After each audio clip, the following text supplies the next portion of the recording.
Well, folks, welcome to one more edition of Politics and Random. Berto Willis, host. Thank you so kindly for being a part of the show. We're going to have a great show for you today. Welcome aboard, beautiful Yvette Avery Herod. She is in the house along with Bridge MCP. Bridge MCP, come on. I don't know about the notifications. Let's see. Can't stand no notification. Having to go page. I can only see 4 comments at a time.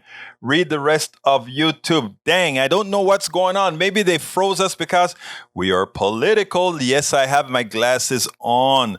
I just came back and forgot to take them off. I just came back from KPFT. Anyhow, welcome aboard AVQ. Michael Rudnin, how's everybody doing? Who else is in the house? Come on, folks, make yourself known. Okay, let's get busy. Let's see. Kind of sucks that my topics today are of someone I'd rather forget about. Move on. But Oregon Public Broadcasting, Trump tweeted an image of spy satellite declassified documents show. 3 years ago, Donald Trump tweeted an image of the image that left intelligence expert gobsmacked. The picture was of a rocket that had exploded on a launch pad deep inside of Iran.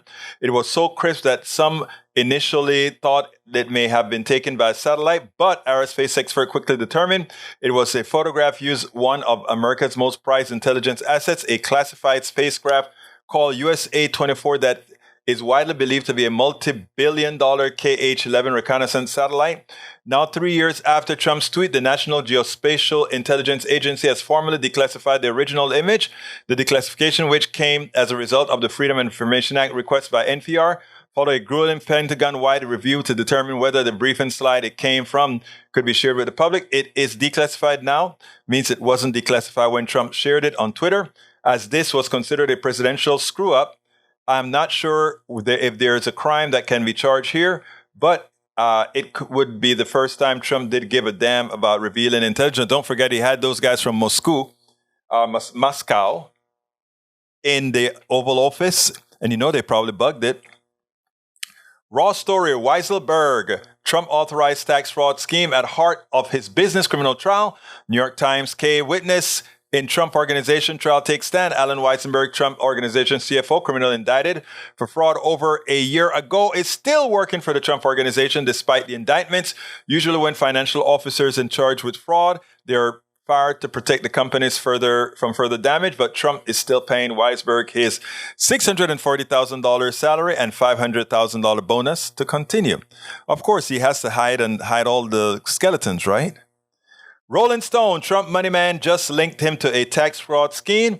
Former Trump Organization Chief Financial Officer Alan Weisselberg testified Tuesday that Donald Trump personally greenlighted untaxed benefits that are on the center of the Manhattan criminal trial against several of the ex-presidents. Eponymous companies. What is that? Eponymous company. I don't know that word.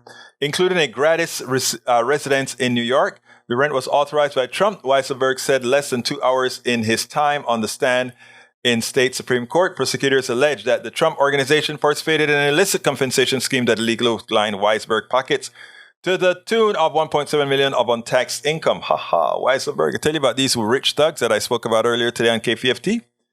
That's what it's all about. And of course, we have Bridge brought her research as well. She says, hidden audits reveal millions in overcharges by Medicare Advantage plans. I love this. Summaries of the 90 audits which examined billings from 2011 to 2013 and are the most recent reviews completed were obtained exclusively by KHN. That's I think it's Kelsey Health News through a 3-year Freedom of Information Act lawsuit, which was settled late September.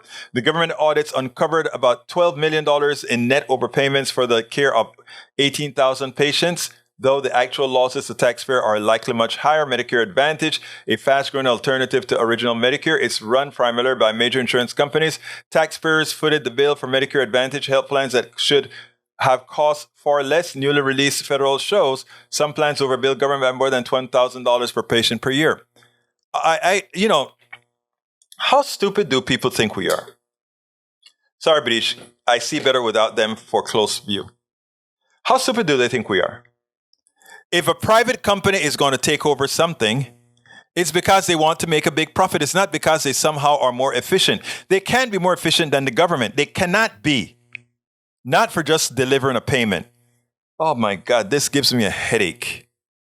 how do we get that over? We have to find a way to get that in the skulls of people so that ultimately we get Medicare for healthcare for all.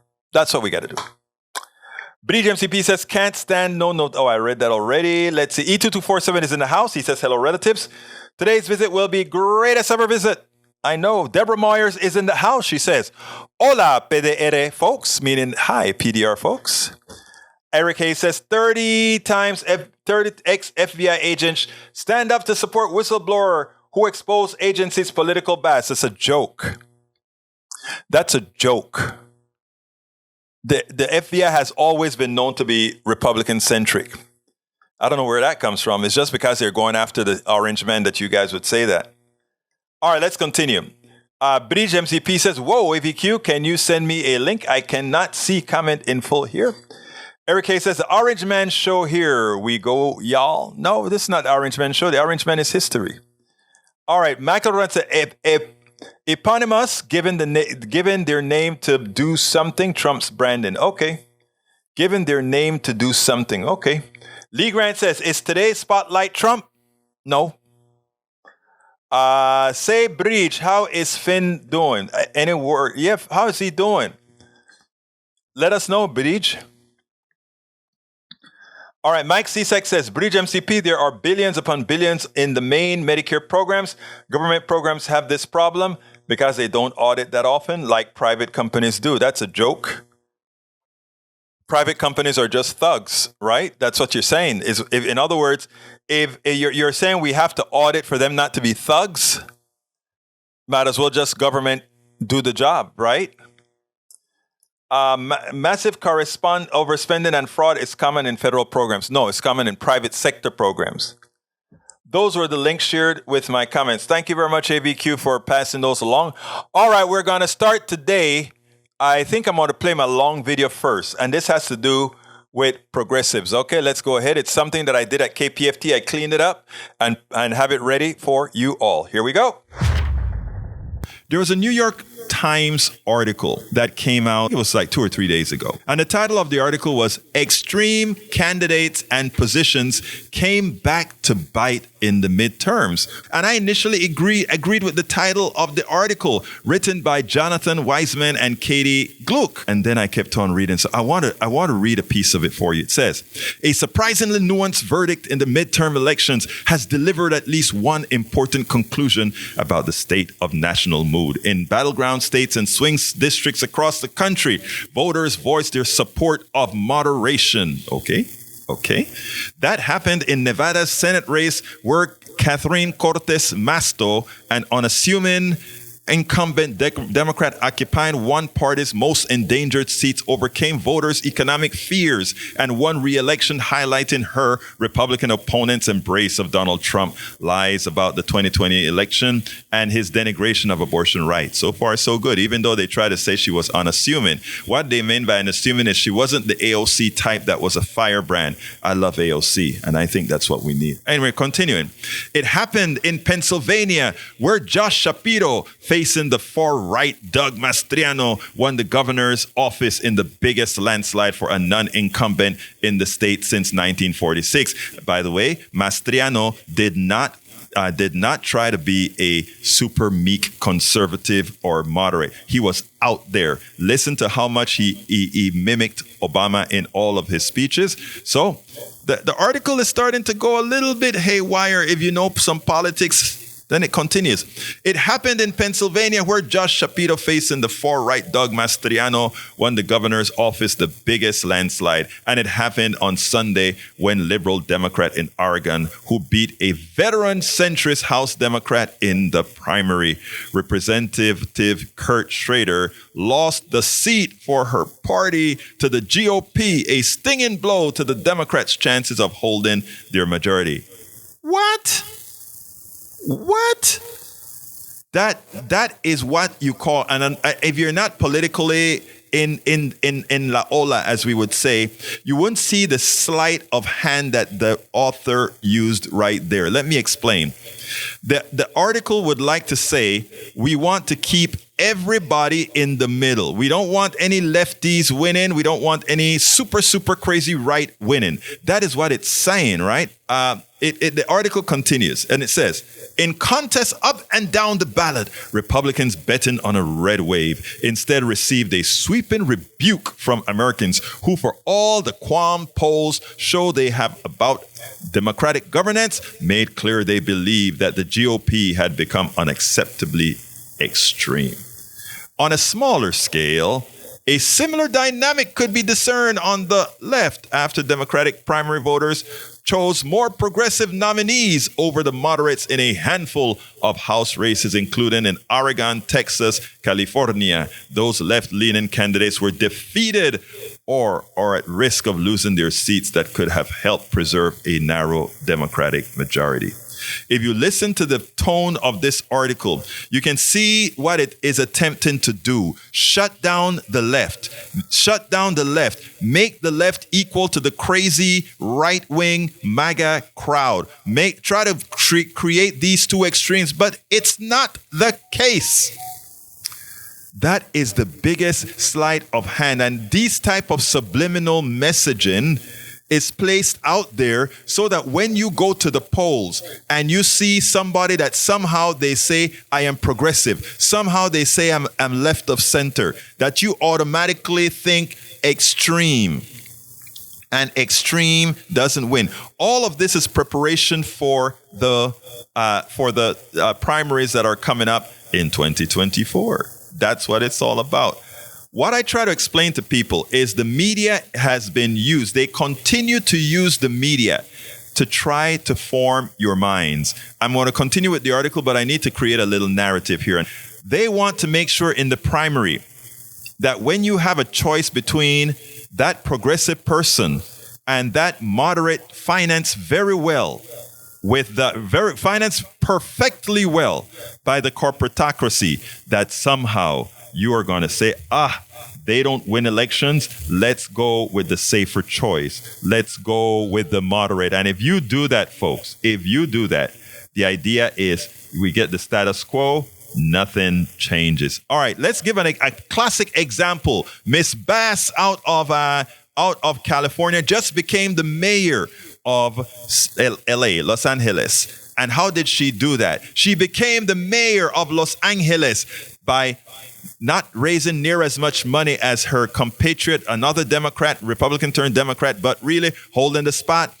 He raised 11 times what she raised, and she won grassroots, folks. It seems like Democrats will lose the House by 4 votes. By 4 votes. And guess what would have happened if New York, the 4 moderates that lost in New York, imagine if they had a story to tell those New Yorkers that would have helped their bottom line, that wouldn't have run away from daycare, that wouldn't have run away from health care for all, that wouldn't have run away from all those policies that would have helped all those New Yorkers on Long Island, would have helped all those New Yorkers all over the state of New York, so that they would be able to live the American dream without going bankrupt. Suppose you had a full-throated attack, a full-throated debate with your opposition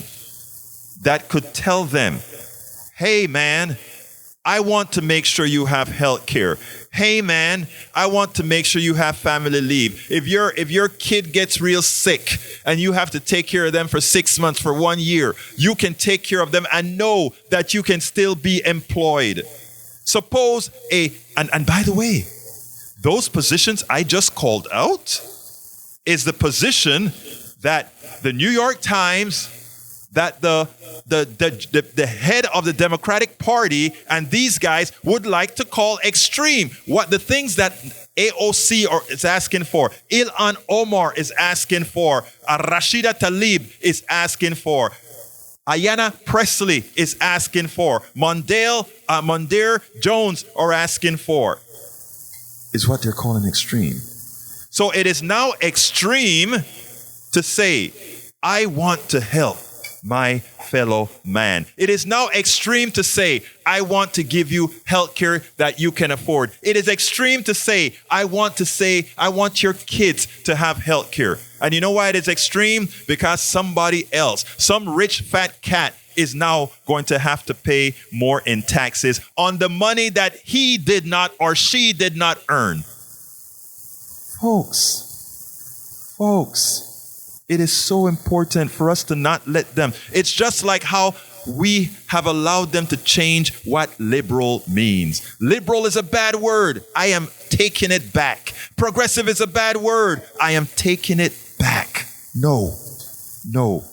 I am not going to apologize for wanting to help people. I am not going to apologize for making sure that those who are super billionaires, who didn't earn it, who earned that on the backs of others, the ones who had the true intellect, they won't. I won't ever apologize for that. I won't ever allow them to say I am extreme.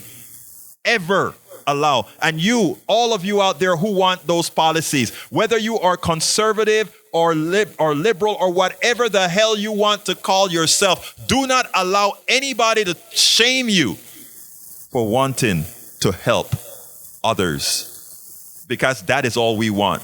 And if that is extreme, bring it on. We spend a lot of time deconstructing the news, trying to parse it into a form that everybody can understand. We try to find those little nitpicks where my clicks weren't working, and I don't know why, my clicks weren't working, but it's working now. Anyhow, folks, every now and then you get these things where, oh my God, what's going on? Anyhow, I'm glad we have great people in the room, because Deborah Moyers, Bridge MCP, is correct that Medigap is a private secondary insurance to cover the 20% of the 80% that, Medicare is an 80-20 federally driven insurance plan. And let me tell you guys something about Medicare, right? This is how corrupt our industry is. Older people cost more money because they are older and they have more health care. So guess what the private sector says? Let's all offload all the old people to the government, because we can play games with the young ones. We can try to only insure the young ones we know are mostly healthy. Of course, Obamacare kind of got rid of that. Of course, they found ways around. They don't ask you if you're healthy per se in the way you're thinking. They just do now statistical analysis on where they market their product being insurance. So Medicare was created. Don't let anybody lie to you, because in the private sector you could not afford insurance for old people. And here's a killer about it. Okay, we offload old people to Medicare. And by the way, that's the idea. Check it out. Older people, I should say, not old people, older people to Medicare, because the insurance companies don't want to take a risk with older people. And then after the government is paying the higher prices to insure these older people, they try to take it back from the government, because now it's the government who is going to pay the premiums, the higher premiums, to these crooked insurance companies. It's the biggest racket, Medicare Advantage, the biggest racket. After we offload Medicare to the government, so we get the government into paying that higher price for that it's going to cost to service older people, and then we try to take it back from the government in the form of higher premiums paid not mostly by the people, meaning the older people, but by the taxpayer. But let me tell you what that means. Guys, the racket that the private sector plays on you is marvelous, man. What it means is this. If you're 20 years old or 30 years old or 40 years old or whatever age you are, right? You pay your normal premium to the private sector at a lower cost because you're younger. So those are the people they're willing to insure. And then guess what they do? They go ahead and take from the government the Medicare folks and call it Medicare Advantage. So they're now collecting that higher price premiums because it's for older people. And guess who pay? The 20-year-olds, the 30-year-olds, the 40-year-olds, the 50-year-olds in the form of higher taxes. So they're paying their premiums for their own personal premiums to the private sector. They're paying higher taxes to the government, who then pays that fees to the private companies again for Medicare Advantage. The racket. And what behooves me is there are a lot of intelligent right-wingers in our room right now that looks at the insurance company, look at the insurance companies and say, please, screw me one more time. You're screwing my kids and you're screwing me. And it is not like it's rocket science to figure this thing out, right? It's right there in front of you. And then the private sector get these think tanks and create all these excuses. Why this is the way things have to run and it's the most efficient. It's a lie. It's an utter lie. It's an utter lie. And we have the Eric Hayes of the world and the Mike Ceseks of the world in their minds, which I always say, and I say this with a lot of respect, sir. An enslaved mind doesn't allow you to think outside the walls that the corporatocracy, the plutocracy, the rich folk, the oligarchy, they create a box. And for those who are willing to stay in that box, you must believe that. And if you believe that, that's fine. Of course, your wife got a new knee from Medicare. Look, Medicare Advantage works within the scope. It just costs me, Lee Grant, as a taxpayer. It costs Bridge MCP. It costs Michael Rudnin. It costs Eric Hayes. All of us paid that private company a higher premium for your beautiful wife, Lee Grant. Love you, Lee. Love your wife. You're just a victim of the system. But that knee costs a lot more to me and Eric Hayes and everybody else. A knee that your wife deserved. A knee that your wife must and should have. But we had to pay a premium to the private sector to give your beautiful wife that knee. You get it? And what I'm saying, this is not against Brother Grant. This is not against Brother Grant's wife. This is about a fraudulent economic system. And I wish Brother Grant and others would understand that what we're doing here isn't some extremist thing. We are the ones that are not the extremists. The extremists are the ones that are paying the premium. If I could just get folks to get it.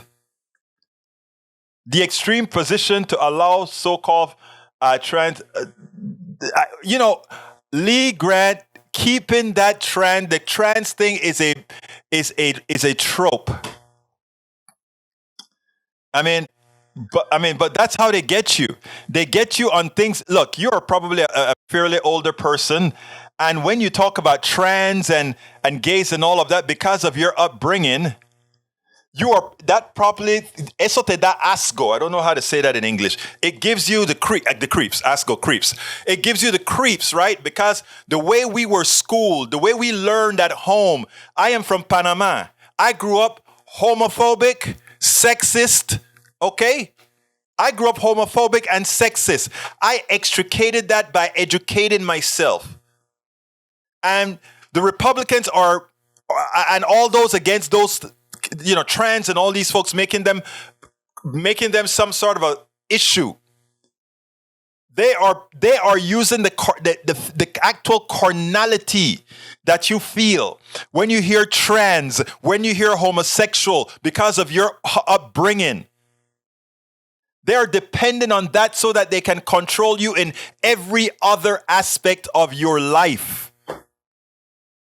And what I'm trying to do here is say, let's educate ourselves. What's wrong with my thing here? Okay, I don't want to show that orange. Let's educate ourselves. Let's not allow them to use our own prejudices that have not yet been extricated out of our minds. Let's not allow them to use that against us. Egberto, the attacks against LGBTQ people are pushed by Republicans to the tune of $50 million in attack ads, and the recent Colorado mass shooting is probably going to be linked to what Republicans have. But I've already linked it. I mean, all the evil with guns that you've seen can be directly attributed to GOP policy. I don't even have to think about it. The numbers are out. And that we allow them to get away with it by being timid in the way we talk about it. Today, I think Brother Grant, says, why don't you leave Mattress Max alone? Look, we have to call out evil where evil occurs. We must call out evil where evil occurs. I see great conversation occurring in the chat room between our right and the left. Y'all keep it going. I have another video to show you, and this one has to do with what Chuck Todd did to Mike Pence, which probably will prevent Mike Pence from ever becoming president of the United States. Check this out. Election 2024 is in vogue, folks. And you know what? It is time to start. And I tell you what, Chuck Todd gave Mike Pence an interview, former vice president for Trump, Mike Pence, a great interview in which Mike Pence, in my humble opinion, disqualified himself for the presidency. But more importantly, I think he disqualifies his party from ever holding the presidency again, well, at least in our lifetime, based on what they've attained with the Supreme Court, what they've legislated through the Supreme Court. But I want you to listen to this interview, and then we'll take it on the other side. I recognize that this issue is likely going to be resolved one state at a time. Some states have already acted to advance the cause of life. And I've said to people, when the Dobbs decision was overturned, we haven't come to the end. We've come to the end of the beginning. And Chuck, it may take as many years to restore the sanctity of life to the center of American law in every state in this country as it took to overturn Roe versus Wade. But as long as I have breath, I'll be in that cause. Passion. You're a limited government guy. Are you comfortable with the idea of essentially government mandated pregnancy? If somebody doesn't want this child, doesn't want this pregnancy to go through, you're now advocating a law that essentially the government is ordering you to go through with. Are you comfortable with a government mandate like that? The folks in Kansas were. Our founding documents say we're endowed by our Creator with certain inalienable rights. And the first one mentioned is life. And I think government exists to protect life, particularly defenseless life. And I intend to be a part of this. And we have the opportunity not just to craft thoughtful protections for the unborn, but also to extend protections and support for women in crisis pregnancy and for newborns. Do you think the unborn have constitutional rights? I believe they don't in our law right now, but do you believe they should? I believe in the right to life, and do you believe an unborn fetus has a constitutional right? We are protected in this country from being denied life or liberty without due process of law, and I believe those protections should extend to the born and the unborn. There are several issues here that we have to be cognizant of. One, he intends, as you notice, he tries to make it soft, but he intends to create an abortion ban throughout the entire country, not via Supreme Court, but actually now it's by state, by state, by state, by state. But it's much deeper than that. Because Chuck Todd says, wait a minute, do you realize that even as a small government out of your business kind of a party that you're supposed to be, you are saying, you are telling women that they must go through with their pregnancy. So says the state. But it goes even further, folks. And the last part is actually very dangerous. And very few people are going to see it initially. But here is the danger. He decides to say, the born and the unborn now has what? constitutional rights. Think about what that means. That means any prosecutor going forward, if somehow you touch you touch a kid or whatever happens, if a woman gets food poisoned or a woman accidentally eats something, now remember that unborn has constitutional rights, and prosecutors can do some magic for people they want to get. So, folks, I think it is time for us to start amassing these statements that these radical fascist people are making already. And again, we need to start naming them. You remember how good they were at turning a great thing, the word liberal, the word progressive, into something too many liberals and progressives became ashamed of because of how it was deemed. Well, having these guys being fascist, the American Taliban, and more, it is time that we tag them as people we shouldn't touch, as people we should never, ever see in office. Absolutely. So, okay, Mary L. Hardy, before I welcome aboard, I don't know if you understood what I was saying. I think you completely misunderstood what I was saying. If you are still in the house, Mary, in the chat, Mary L. Hardy, please go ahead and send me another message, but I'm going to address your message anyway. Welcome into the fold. Bruce Pollard, didn't salute you. Deborah Hayes, welcome aboard as well. Para ver quién más. Dwayne Roberts, welcome aboard. Who else is in the house that I see that I think I didn't call out? You know, I like to call out everybody. Mike Cisak, I don't think I called you out, even though I mentioned you. Let's see. Paul Fleming Sr. is in the house as well. Anyhow, Hardy says, so you had rather screw your parents, grandparents, aunts, etc., for giving you and our children, etc., who brought you into the world. Get over yourself. I am assuming that you completely misunderstood where I am, who I am, and what I do and what I support. And that is why it is important for us, Mary L. Hardy, and I say this with respect, for us to listen to each other. Because that is how, I'm assuming you're addressing me when you say get over yourself.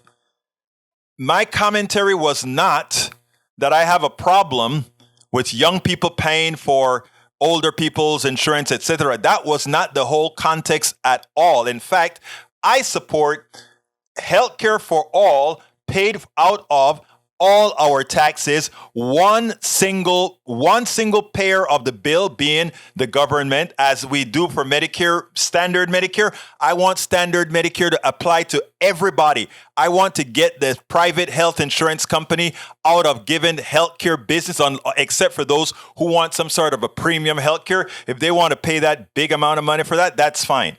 But if you are thinking that I was somehow disparaging getting older people insurance, you are wrong. And I hope you're still in the room so that you didn't take the wrong message out of what we talk about here. Because I support healthcare for all.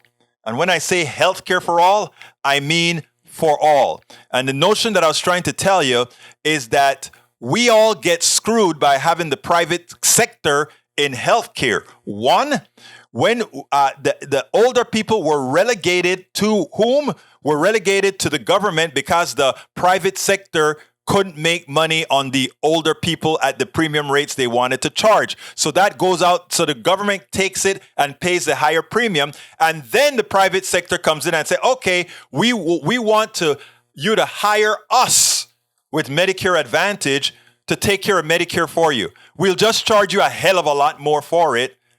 And so again, we are subsidizing private companies with Medicare Advantage. Medicare Advantage is a racket. Medicare Advantage is thievery, and Medicare Advantage is saying young people who are still paying premiums, you will pay another premium in higher taxes to take care of older people, as opposed to all of us being in one big pot all through our entire lives. It's a crooked insurance scheme. So, Ms. Hardy, I hope you're still here to have listened to what the true answer is. I really, really hope you stuck around. But I tell you one thing: when you make a message, when you come into the middle of a live stream, try to spend a bit more time to listen, so that you make sure that you actually talk to the ones who need to be spoken to. Progressives have become too drag queen friendly. Lee Grant, what does that mean? Can we get too straight people friendly? Again, remember, we are victims of our environment. We are victims of our rearing. We are victims of who raised us. That is the reason I treat everybody equally well. Why? Are a lot of white people racist? Yes. Do I hold all white people that are racist accountable? No. Why? We are all victims of our rearing. I was a homophobe. I was a sexist. Okay? That's who I was. That's who I was. If everybody held me accountable in perpetuity for the idiot that I was, for the buffoon that I was, for the fool that I was, if everybody held me accountable for that, then what? So I deal with everybody based on their willingness to grow. On their willingness to grow. And I'm asking you, Brother Lee, who's here all of the time. Again, willingness to grow. Disregard what you're hearing about trans and queers and all that stuff, because that stuff kills like it did yesterday in Colorado. You have to put your frame of mind and set your frame of mind willing to learn, willing to accept that just maybe the values that you were reared with weren't true. I'm going to talk about, and I want to remember his name, but I can't remember his name right now. He wrote a hell of a piece. This is a patriot. You guys know him, great Republican that worked for George Bush. And he wrote a piece on who we really are. He talked about the atrocities. Are we a violent country? He said, yes, but we're a country getting better. I'm going to post that piece that he wrote because it touched the heart that he could be so frank about who we really are and not allow who we really were to define who we are going to be. Your commentary on trans have allowed you to accept the inhumanity of what many on the right are preaching to get you to hate all others. Trans people don't hate you. They just want to live. They just want to live. There's nothing. I thought myself when I thought trans and so like there was something deviant about. There's not. It is us who don't realize that we come in many flavors and that our chemical makeup makes us different in the way we think, thoughts, and everything. But all together, we are all humans looking for the same thing. So I am going to call you out one more time, Brother Lee. Please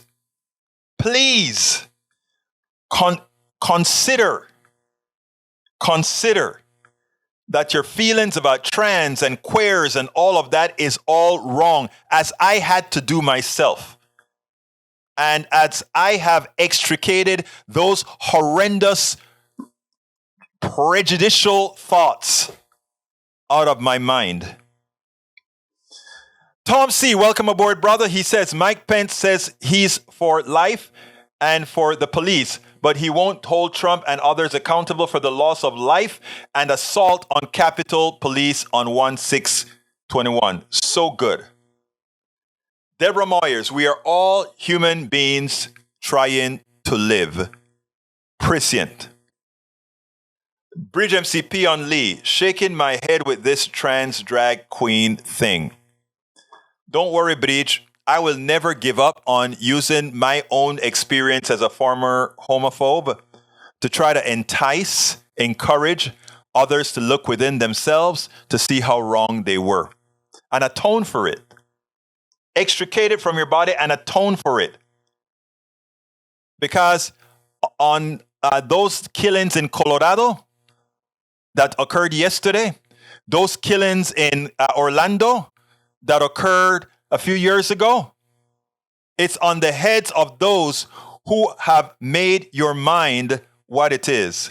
Cindy Style says, Lee Grant, if drag queens scare you or make you uncomfortable, don't be a drag queen or go to where places they are. Yeah. I mean, if you really want to see people, it's funny, right? And I have more videos to play, but Lee Grant and his messaging got me thinking. I remember my wife, and this is a story that she tells all the time. She used to partake in when we moved into this community, which is mostly white. It's probably a little bit more integrated now, but when we moved here, it was mostly white, right? And a few people on the streets invited her to Banco, and they used to play Banco and all this kind of stuff. And one of these ladies at one of the Banco meetings ran up to my wife that night, and she told her an experience that simply blew her mind. She went into, she was coming down 59, Interstate 69, and her car broke down in a very unsavory, quote unquote, unsavory neighborhood. And she got on the side of the road and she parked while she waited on the wrecker or something to come help her. And these 4 black guys comes up to this white woman in this van. And her heart is in her mouth and she's going into a panic, and they come out there and they're like, ma'am, it's late. Can we help you? And she's scared. And they just said, did you get to call? And they started helping her out and all of that sort of stuff. And ultimately things worked out great. And she got home and all of that. And at the Bunko meeting, she was elated that she got, her car broke down in this black neighborhood. It's a poor, very poor neighborhood. And these people came out and helped her. And my wife looked at her and smiled. And she said, what were you expecting? And you see what happens is, on TV, when you look at crime and all these other things, crime has a shade. Crime has a hue. And everybody sees the way crime looks. And, oh my God, it actually kind of looks like me. So when people, and that's why I also told my wife, you can't blame white people that think that way, because guess what happens? On TV, if you look at what's happening, you don't see all the crimes that occur in the white areas, which is more so than occurring in these black areas. I'm talking about proportions now. I'm talking about quantity, not proportions, quantity. You don't see it, right? So that's not what you see. And then it turns out that when you go into these neighborhoods, or when you go and break bread with these folks, it's like, oh my God, they are just like me. There are bad ones that don't mean me well, and there are good ones that mean me well, wherever or whomever you are. Of course, high crime areas have high crime. But high crime in high crime areas doesn't mean what many think it means. Let me give an example. If I have an area that has 50,000 people with a high crime rate and another area that have 50,000 people that has 1/10 the crime rate, your possibility of getting harm in the high crime area is, again, we're talking probs and stats, is very low, because the crime rate as a total of crime could be high, but the crime rate as a property of number of people is quite low in the aggregate in the first place. That's why people live in those neighborhoods all their lives and crime never happened to them. And people don't know who lives in their neighborhood. Crime in general is not near as bad as people perceive it to be given the news. You can go into the most crime-infested neighborhood in Chicago. 90 times out of 100, 95 times out of 100, and have no encounter with anybody that will do you harm. Again, it's so important for us to understand crime, density, and all those types of issues. Now, Bridge says, Egberto Willis, I will say this.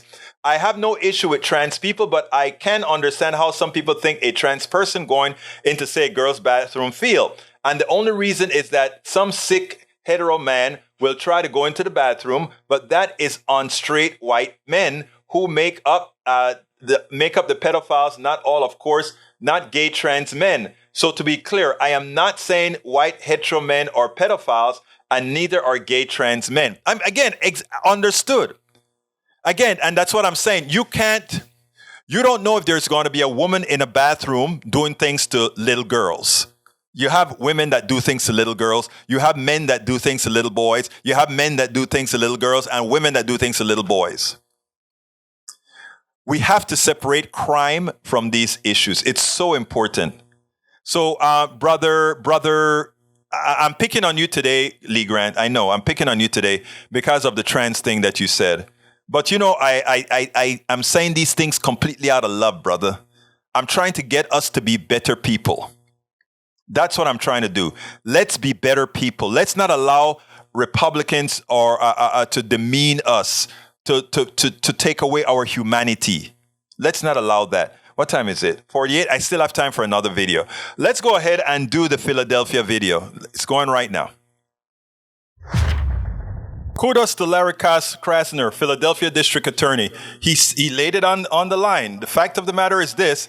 They're trying to impeach him in PA, but that's not going to go anywhere. We hope that doesn't go anywhere. The fact of the matter is Democrats are better at crime. Check out what he has to say, and then we'll go ahead and take it on the other side. Very quickly, last question. Going forward, how should Democrats, in your view, meet the charge of being soft on crime? Republicans have been attacking liberals, as you say, with that smear for literally decades, Willie Horton and beyond. But Democrats still nationally don't seem to have developed a good, consistent counter message.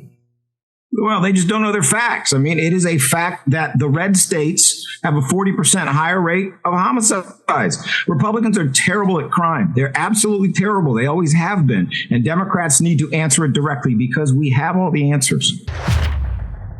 I mean, if we look at the crimes, increase in crimes that have been occurring with guns, we can attribute it to GOP policy. You flood the market with guns, you get more guns, and you get more crime. Those are the types of things that Democrats have to put out there. Republicans are lethal to your health with their policies. We can go one particular issue after another. Their lack of or their denial of social services to people over and over again creates the policies or create the conditions that create crimes. You give young people things to do, then they're not committing crime. You give people the opportunity to succeed, they're not committing crimes to try to take care of their families. It is all something that works together. But in a lot of the feeble minds of their politicians, they refuse to acknowledge it. It's called willful ignorance, that they refuse to acknowledge that in order to prevent crime, you must invest in the people. But I tell you what, don't sit back and think they don't know that deep on the inside. They do know that deep on the inside. Why aren't they following those types of policies? Very, very simple. Because prison is an industry. Locking people up is an industry. Bonding people out is an industry. You get crime rates down and all those businesses go away. There's no need for them. And there are a lot of people making a lot of money in we convicting a lot of our human bodies. We spend a lot of... Absolutely so. I don't think I saluted Troy Astro. Welcome aboard, Troy Astro. Let's see who else is it. If there's somebody that I need to salute that I hadn't saluted yet, please make yourself known. All right, I have one last video to show, and then we'll move on from there. Check out what Maria Teresa Kumar did to Clarence Thomas. Hey, Clarence, are you trying to divorce your wife from the bench on the sly? Check this out. One of the things that I found really fascinating about this bill is that it also protects interracial marriage. Again, we're in 2022 where almost a third of Americans are in a type of interracial couples. I am married to an interracial individual, so together our children are absolutely interracial. So what does that say? Should we be praising the 12 Republicans who voted to advance this legislation? Or maybe we should be just focused on the people who voted against it? I think it's the latter. I think voting for this is the bare minimum for being a decent human being in America in 2022, as you point out. But the vast majority of Republicans in the Senate voted against cloture. There were only 12 that went along. So if my math's right, that's 38 Republicans who did not want to protect same-sex marriage or interracial marriage. And by the way, I think the reason that they included interracial marriage is specifically because when Justice Thomas listed all of the things that he was going to come after, including same-sex marriage, including other substantive due process rights, he somehow neglected to mention interracial marriage. And that was a peculiar omission. Obviously, he is in an interracial marriage. You can make a legal argument that that's really an equal protection clause issue. But I think that's just indicative of the fact that the Supreme Court is now simply legislating their own views on these burning social issues. They don't have a strong constitutional basis. So I think it's entirely appropriate for Congress to step in and say, no, we have come to appreciate, come to believe that there are certain rights that are national, that are not dependent upon where you live in the United States. Jennifer, when Clarence came out at talking about the interracial bit, my husband and I were joking that there's different ways to basically file for divorce with your spouse in more private settings than on the bench. That's a good one. That was actually funny. I'll be honest with you. I had to laugh at that one. I only brought that up for comic relief, folks. Come on, I know that it's not anything about Thomas wanting to get rid of his wife. Remember what she said. Ruben said, that's the one thing that he didn't talk about, interracial marriage. And that's because he's an interracial marriage. And the one thing that we know about Republican is that Republican politicians, while they are not empathetic, they only care about things that affect them. So in the case of the Pennsylvania senator, he only voted to support gay marriage after he found out his son was gay. Oh, really? Yes, that's what it is. Anyway, it's near the end of the show and it's time for my ask that I didn't do. I think I'm going to start doing it at the end of the show so that, hey, I don't know. We'll see. Politics done right depends on you to keep doing what we do. What do? We make sure to keep, number one, the internet seeded with blogs and information to counter the right and to present what progressives represent for the benefit of us all to everybody so that it's not misread, misled by any other entity. We make sure and populate that internet with blogs, with videos, with all these other things to make sure that we are informed and to counter everything that you normally hear that are lying at the right.